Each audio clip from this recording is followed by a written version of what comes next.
How are you doing today? I'm good. How are you? I'm good, good. I heard you are on set right now. I am. I just got out of the makeup chair, so probably get called to set in about 30 minutes or so. Okay, okay. So we got about 30 minutes or so to do this. Yeah. So what set are you on today, actually? Today I'm working on All American Homecoming. I'm so excited to hear that because I probably like 2 weeks ago, I just finished binge watching it. Oh, So good. I was so excited when I found out I was going to interview you. I was like, what? This is dope. Great. Cool. Cool. I'm glad you enjoyed the show. I love it. I feel like you are actually like the king of spin-off shows. Yeah. Yes, that's right. Yeah. Yeah. That's right. That's like three in the past year. That's true. I'm also the king of being like a bad dad. Yeah, I didn't want to say it. I didn't want to say it. I mean, you're the one we love to hate. Yeah, that's right. Although on Walking Dead, I was actually a good dad, but on these other shows, on Bel Air, I'm a strict dad. Yes, On yes. All American Homecoming, it's hard to defend me as a parent. It's shaky there. Shaky, but working on it. It's Working on it. a bit shaky. And just to say though, like The Walking Dead, your character on there, yes, he's a good dad, but it's also like the end of the world, kind of. Yeah, it's apocalyptic. It's like, what are you gonna do? You have to be a good dad. If that's not time, then when is?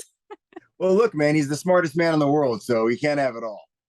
Yes, this is true. So tell me a little bit more about your role on All American. What actually intrigued you to like for the series? Were you actually a fan of the original series All American? I hadn't watched the original series. I was actually in Los Angeles shooting Bel Air, and I got an audition for All American Homecoming. And I think they gave me four different scenes to audition for, and the guy was a former athlete and he had a kid, and they just gave me a lot of good material to audition with, Hmm. a lot of complex stuff. He got to be kind of a former, sort of a fading athlete who had had his glory days in college, and at the same time he got to be a parent who was trying his best to be a good dad, who hadn't always been, and he was also trying to deal with a relationship in trouble.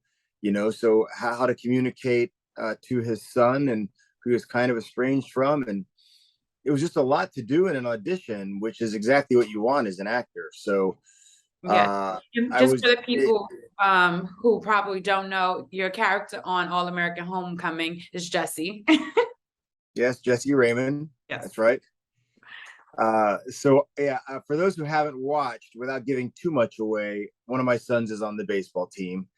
Um, and one of the storylines in the first season is trying to find out who one of his friends, who another one of the young men, Peyton and Sylvester play teammates Yes. at Bringston College, an HBCU, a fictional HBCU. Ooh. I love that aspect of it, Well, by the way. my mom, it's one of my mom's favorite shows, and she watched it and she said, I went to an HBCU, and this is the first time I've seen them depict college the way it was when I went to school. I'm Ah. like, I'm not sure if it's like a you went to school, mom, but yes, I feel you. Hey, don't Uh, play mama. yeah, I'm not. No, I'm like, yeah, everything you say is correct. You're my mom. Uh, and Bringston's school colors are very similar to my mom's school colors. She went to an HBCU, NC Central. Um, Okay. but yeah, so it was really just a good opportunity um, to showcase yourself in an audition. I had to show some athleticism, I had to show some vulnerability, on all these different scenes, and I had to show like swagger. And it was kind of right in the middle of me shooting Bel Air. Hmm. So I was already sort of in a good creative place because the cast of Bel Air is so talented and wonderful, and such a deep bench of talent there, beginning with Jabari, who's a phenomenon. Oh. Um, and so right in the middle of that, I auditioned for this, and this was sort of like the this was like second position through the fall. I was just like bonus because I was out in LA doing work. I lived in New York and I was out in LA. I'm like, all right, let's do this show too. Um, Yeah, no, that was perfect time. It was very aligned for you. it was a line for me. I'm just sort of letting the universe do what it does, and been very fortunate to work with a lot of talented actors and showrunners who are incredibly intelligent and do a really good job of creating story. Now, what would you say is, now we know that on All American, you're probably not the best dad there because of Well, the the situation jury's with still out. Damon. But what would you say is your favorite part of playing Jesse on All American Homecoming? Oh, it's great to play a character who has so much conflict. I mean, nobody's trying to be a bad dad. So the beauty of it is I never think of him as a bad dad Yeah. as I play him. And I don't think he's a bad dad. I think that he's a guy who is dealing with a lot of complication. He's got anybody who's dealing with a son who is going from boy to man, there's almost always some sort of conflict. There's always some sort of a battle for supremacy. The teenager and the young person, as they start to grow, they want to buck against whatever they've learned. Yes. So I really love the fact that he's so complicated and that he is trying to be a good father. And I still have hope for him every time. I never think of him as the villain. It's up to the audience to decide that if they want to. But for me, it's really fun to come and try to bring humanity to a guy that on the page can come off as being very dismissive or cold. I'm not sure how he comes off actually, but I love having a chance to, the more you get to chew on, the better. So I think there's a hero in every villain and a villain in every hero. Oh no, I definitely agree with that because it is like I don't necessarily think that he's a bad dad as well. It's just people go through different trials and tribulations, and it's just Yeah. different ways of you make mistakes that you don't know that's going to turn out to be like long term. It's going to hurt someone in the future.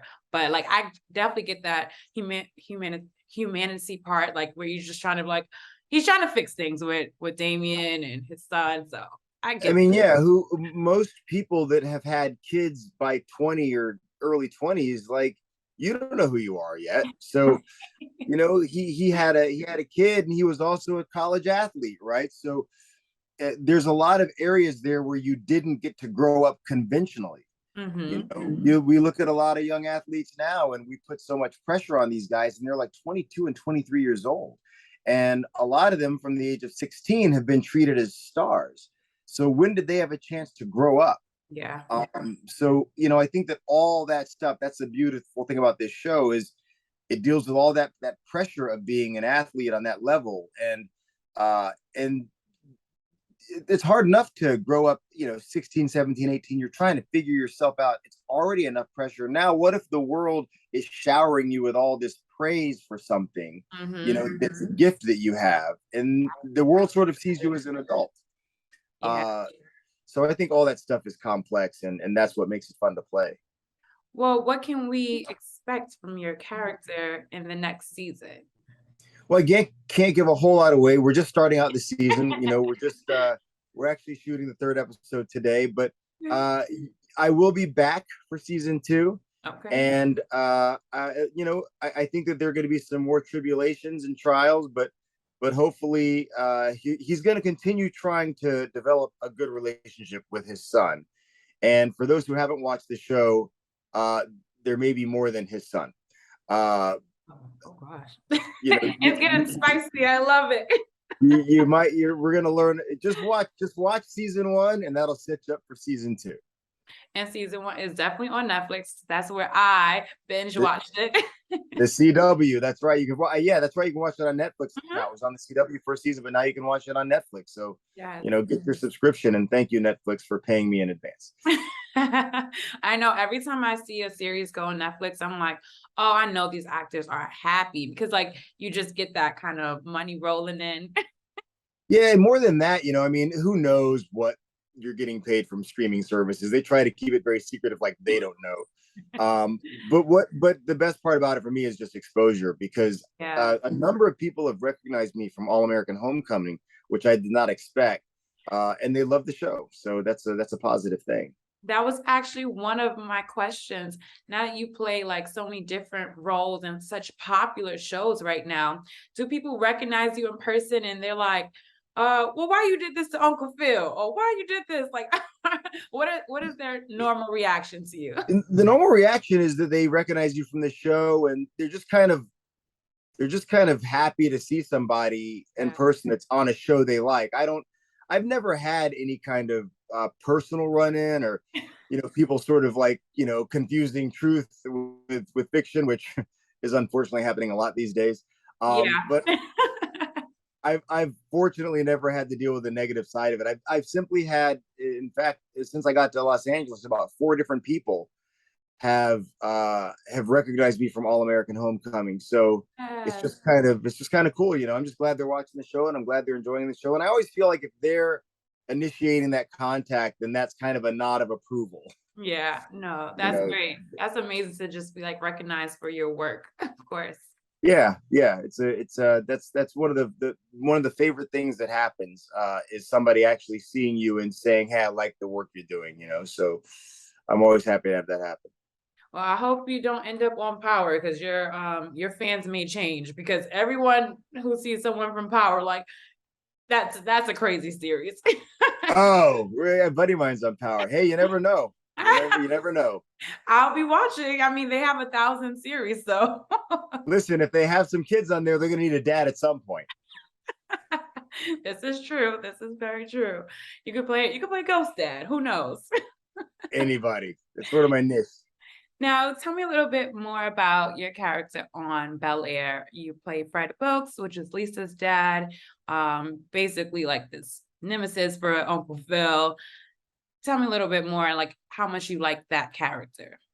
I mean, I really liked Fred Wilkes. Don't know if I'll get to explore him more, but I loved again this complicated character. He's the Los Angeles chief of police. He's an African American man who has some centrist to conservative viewpoints. Mm. Um, he's put in a situation where a longtime friend of his is running for district attorney, and suddenly the politics start to play into their relationship. Yeah. There's statements that Uncle Phil is making to get elected, and those statements don't bode well for me and my job. Mhm. As an officer of the law, as the chief of police, to hear somebody say defund the police, um, that creates a conflict for Fred. And at the same time, he's trying to raise a daughter and trying to instill values in her, and it really creates a lot of adversity for the relationship with those two. And eventually, for those who haven't watched, it kind of brings them to a bit of a head because Yeah. something has to give. If And so it's interesting as an actor again to not try to villainize Fred Wilkes. I remember discussing with TJ and Rashid, the showrunners, fantastic showrunners, Mhm. how he was sort of an Eric Adams kind of character. We thought that he kind of had shades of that. And if I had to explore him even more, that'd be a great challenge to like, try to find the validity of this guy and to try to find the Mhm. validity of his viewpoint. Look, the viewers are going to look at him and think he's whatever they're going to think, right? They're not going to be on the side of Fred Wilkes. Um, but again, I never think of it that way. I always think of it in terms of he has a point of view and he believes in his point of view. You never judge your character.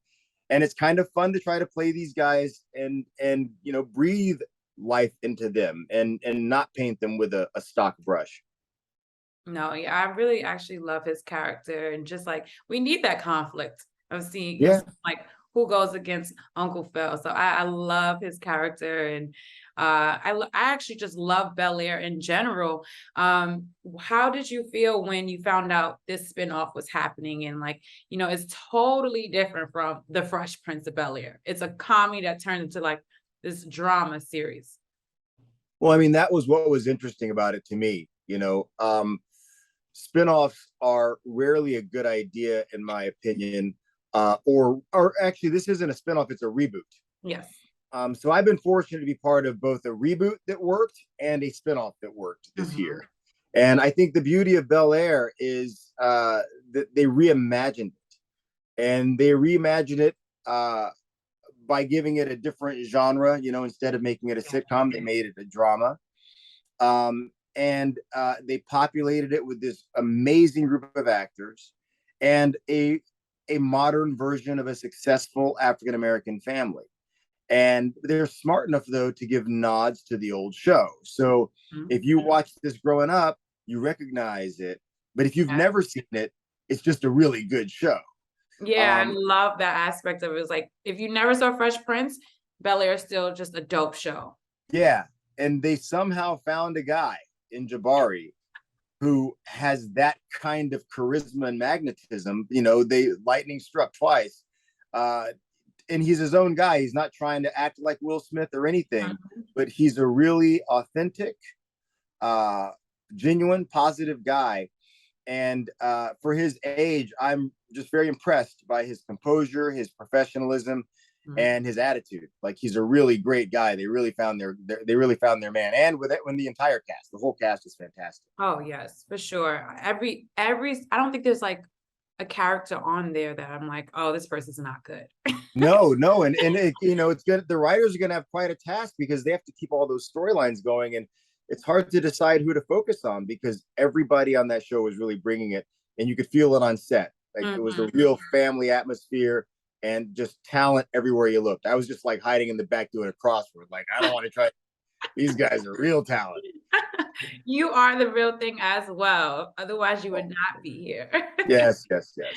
And plus, like I told you, everything's aligned for you. You start doing Bel Air, then here comes All American Homecoming. It was just meant for you in these roles.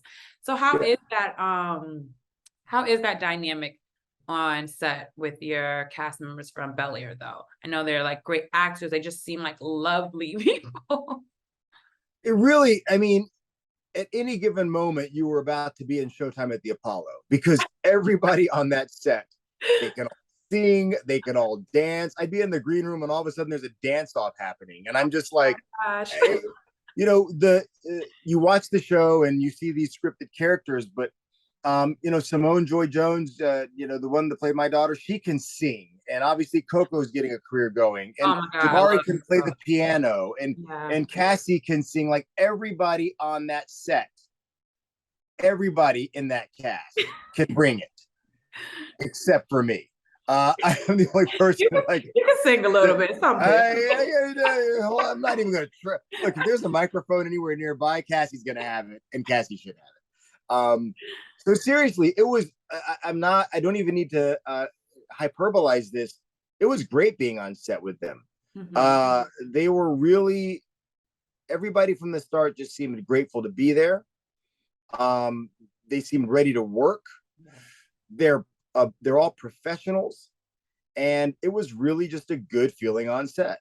Uh, I was in the first episode, and then I came back for basically 4 through 10. Mhm. And yeah, you can. I've always felt like the set is dictated top to bottom, Mhm. beginning with showrunner uh, on the other side of the camera, and then on our side of the camera, beginning with your number one.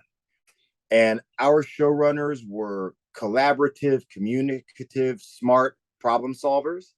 And our number one, Jabari, he brought such a level of enthusiasm, positivity, and professionalism that you can't step out of line, right? He was bringing positivity, and again, from a genuine place. Mhm. So it just sort of uh, infuses the entire set with that. And I had a great time working on the show. That's amazing. Have you ever has Will Smith ever come to the set and you've like had some conversations with him at all? I haven't seen him. No, Oh, darn. Was that something you were maybe looking forward to? I don't really think that way. Um, it hadn't really occurred to me. I mean, if he was going to be there, that'd be great. But Mhm. I was looking forward to doing some work. Yeah. I was looking forward to getting on set and finding some creative joy and doing the job. If he showed up, it'd be great to meet him. But I thank you for hiring me. Thank you for bringing me on board. And I suppose if our stars are supposed to align, they will. But no, I never saw him. Do you have, because you've played so many different types of roles, and so many like different types of like genres, do you have a favorite genre that you like love to play a character? I definitely love the crime drama. I definitely love my favorite shows are shows like The Wire and Okay. Ozark, and these Peaky Blinders. I kind of like dark drama, crime drama, cop drama. I really love that stuff. Or political drama. The West Wing is one of my favorite shows. So that's the kind of stuff. Unfortunately, those are the things I'm kind of being cast as. Playing that scientist on The Walking Dead and the police chief, and a slight departure on All American, but still, I think the parts that I tend to gravitate towards are authority figures, or guys who are involved in somehow in politics or in law. But basically, I just like characters who are complex, and I love drama and I love comedy. I haven't done a lot of comedy, but you never know. Lawrence Fishburne was on a sitcom, and I never would have thought that was going to happen. So, Me neither. you just try to keep working, and hope those doors open up. And he was good. Oh, Lawrence Fishburne's been good for Blackish. 50 years. Lawrence Fishburne's been good since Apocalypse Now. Like that guy hasn't had a bad performance. It's ridiculous. I love him. He was so funny on Blackish. he's one of the greatest actors I've ever seen. Do you have any actors besides Lawrence Fishburne that you actually like look up to, and like this was like inspiring for you as like a child or a teenager? I mean, the first two guys that I noticed on TV who I felt like, because growing up in the 70s, there were so few representations of African Americans, and so few that I thought. I grew up as a military kid. My dad was a military officer, and I kept looking for him on TV. There was Sanford and Son, Good Times, and the Jeffersons. All fantastic performers and talented actors. So I'm sure were frustrated themselves by being pigeonholed. But what I did not see was that strong, sophisticated, or even complex African American man or woman. And the first time I remember noticing somebody was Morgan Freeman. Okay. And I noticed him on the Electric Company, which he was on like in the 70s. And I'm like, that guy, something about that guy. And then I remember Denzel on St. Elsewhere. And those two guys early on kind of were my North Stars, just in terms of, guys to look up to. And Robert De Niro. Robert De Niro is probably as responsible for me becoming an actor as anybody. If I was going to, have my Mount Rushmore, it probably has those three guys on it. And then maybe Meryl Streep. I was such a 70s baby. Like I grew up watching. I can tell. And I was very affected by the movie making of the early 70s. Okay. And is there so you have those four: Meryl Streep, Denzel Washington, Robert De Niro, and the last one, and Morgan Freeman. Those are the people that I feel like kind of got me off on this road. Yes. But they're the people that I want to watch now. I love watching Idris work, Idris Elba. I love watching. I could give you a spattering of 25 actors. There are great performers out there. But those are the people that I feel like when I watched them work early on, it made an impression on me. Now, how I noticed that when I was like researching you, I'm like, Japan. He was born in Japan. Yeah. I see you said you were like your dad was in the military, so you're like a military child. How was that? You move around a bunch, and when people ask what it's like, I kind of respond with, I'm not sure. It's what I did. I don't know what the other way to do it is. But I will say that I think that being a military kid growing up, certainly at the time when I grew up, it has a way of sort of opening your mind and opening your eyes. You see a lot of different people from a lot of different places. I grew up on an Air Force base that was very ethnically mixed, and I loved that. It was kind of a unique spot in time where this kid is from some country, and the islands of Fiji or something, and this kid is from Germany, and this kid is German, this kid is Italian, and that kid is Jewish, and that kid is African American, and they're all just in the same neighborhood. And you didn't think about it. It's time to play kickball. So Just want to have fun. they just moved into the block down the street. Come on over, man. Let's play kickball. Like, and that's kind of how I grew up. And I feel like that's what military bases are like Yeah. because these people have lived all over the world. And this was also just after Vietnam. So I think there was also sort of a different collection of people coming together. And the moving around kind of, you just get accustomed to adapting very quickly. You Mhm. learn how to make friends quickly. You learn how to read situations quickly. Yeah. And, you kind of have this sense of duty and team, or at least I feel like that's what it gave me, which I think is very useful to work in this industry, to be able to adapt quickly. Scripts are going to change. You're going to have to go to work Mhm. tomorrow and you didn't know it. You're going to have to go shoot somewhere in a different country. And I just kind of always feel like, home is inside Mhm. and you take your home wherever you go. And I think being a military kid kind of conditions that. Oh, definitely, I'm sure. You just have to literally take it where you go. Home is where Take you it where you go. That's right. Home is where the heart is, and the Yeah. heart is always moving. Now, do you have a all-time favorite character that you played? Not yet. Not yet.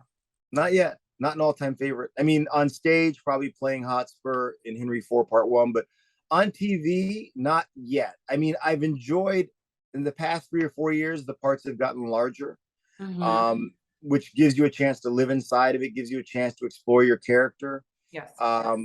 And honestly, I've just been enjoying the opportunity to kind of grow and have characters who are people and not just parts. Yeah. Um, I really enjoyed a few years ago working on The Punisher.